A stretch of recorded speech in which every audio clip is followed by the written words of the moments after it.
রামিসা হত্যাকাণ্ডের দ্রুত বিচার নিশ্চিত করে বিচার বিভাগের উপর জনগণের আস্থা ফিরিয়ে আনার আশ্বাস দিয়েছেন বিএনপির জাতীয় স্থায়ী কমিটির সদস্য সেলিমা রহমান। সকালে রাজধানীর পল্লবীতে রামিসার বাসায় গিয়ে পরিবারের সদস্যদের খোঁজ খবর নেন তিনি।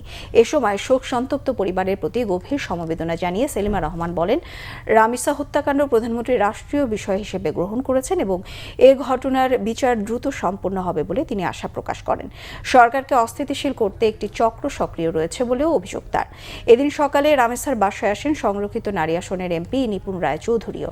তিনি জানান, এমন ঘটনার যাতে পুনরাবৃত্তি না ঘটে সেজন্য সর্বোচ্চ শাস্তি নিশ্চিত করার নির্দেশনা দিয়েছেন প্রধানমন্ত্রী তারেক রহমান। এদিকে আজও বিচারের দাবিতে রামেসার বাসার সামনে বিক্ষোভ চলছে।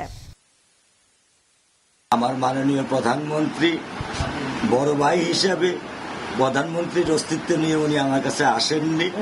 একজন পিতৃ বাবা হিসাবে আরেকজন মেয়ের বাবা হিসাবে এসে আমাকে যে সান্ত্বনা দিয়েছেন, যে ভরসা দিয়েছেন, আমি সেই ভরসার উপরে আত্মবিশ্বাসী এবং আমি বিশ্বাসী। রামিসা হত্যা, নৃশংস হত্যাকাণ্ডের যে বিচার, এটা খুব দ্রুত হবে এবং সেটা সম্পূর্ণ রাষ্ট্র সেই বিচার দেখবে।